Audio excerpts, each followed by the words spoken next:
This is the #1 strategy I give parents I work with, and it makes a huge difference in managing meltdowns and overstimulation. I'm Jessica. And I'm Rachel. We are the OT practitioners here at Harkla, and we have helped hundreds of families create sensory corners and calm down corners to help their children with emotional regulation. We are so excited to share our SPD month giveaway. This is a huge giveaway, and it runs from October 1st to October 18th. Now, when you enter to win, our grand prize winner will receive one of everything. Yes, the entire line of physical and digital products from Harkla, which is absolutely crazy. Now, we also have some great prizes for our first, second, and third runner-ups. So make sure you use this as a reminder to go and enter the giveaway now. It will be linked below. Good luck. We're sharing 10 of our go-to favorite items to put in a calm down corner, as well as teaching you how to get your child to actually use it. Now, really quick before we dive into that, we want to just explain briefly what a sensory corner is in case this is something that is completely new to you. This is a quiet, cozy, safe place for your child to regulate their emotions, take a break when needed. It is not a punishment, and it is not a timeout. Nope. And this should be a designated space in the house that is always available. It's not something that you create over the weekend and then take and put away during the week. It is going to be there and available at all times. Could be in your child's bedroom, could be in the main living room. We've even talked about using like a little Harry Potter closet that doesn't have anything else in it and turning that into a sensory corner. Tool #1, we love using a pop-up tent and then throwing some cozy pillows, some soft pillows, sensory pillows with a sequence on either side. Just a safe enclosure where your child feels like they can't escape. Next would be Twinkle Lights. This can be a really helpful tool for children who maybe don't like the complete darkness. They need some sort of little light in their cozy corner, their sensory corner, and they make a lot of different types of Twinkle Lights nowadays that are built for indoors or designed for indoors that don't get hot when you touch them. The next tool is a bubble timer. We love these because not only are they visually rewarding and calming, but they also provide an element of a timer. So if your child needs a certain amount of time before they feel a little bit more regulated, you can flip that bubble time over and they can watch it, or you can flip it over 3 times, and by the time it's run out 3 times, ideally they should be ready to rock and roll. Next would be to add in some fidgets, and this is going to be very dependent on what your child likes to fidget with. Some children love fidgets that are soft and squishy, while other children like other types of fidgets that move and make noise.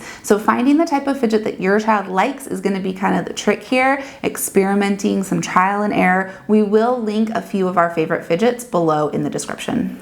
The next tool is a breathing ball. This is one of my all-time favorite tools because not only is it visually rewarding, but you can also work on those deep breathing skills, smelling the roses as it fills up and then blowing out the candles as it gets smaller again.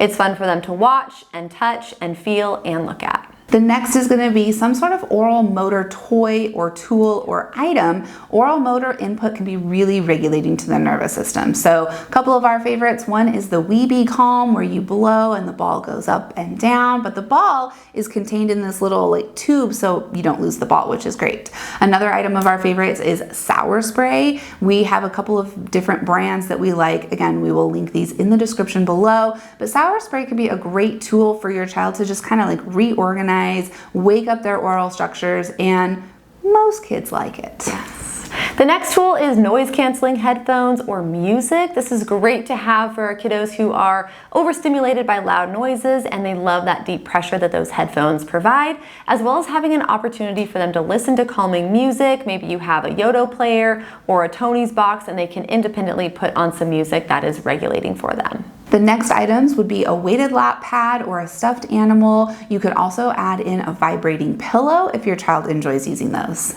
The next tool, breathing visuals or emotional regulation visuals. These are things like 5-finger breathing, infinity loop tracing. We love Shop Gifts of Joy for some emotional tools, as well as the zones of regulation or the Superflex curriculum. And finally, let your child choose what items they want to have in their sensory corner. Some children love puzzles, some children love books, so make sure that you are having your child choose the items that they want in their sensory corner. It's going to make it more motivating for them to use it, and ideally it's going to help them regulate if these are items that they want to use. Now the trick is actually teaching your child how to use the calm down corner and getting them to use it consistently. This starts with using a social story and walking them through the steps of when I'm feeling upset, I can go to my sensory corner, I can do X, Y, and Z. And you have pictures and you talk through that story with them.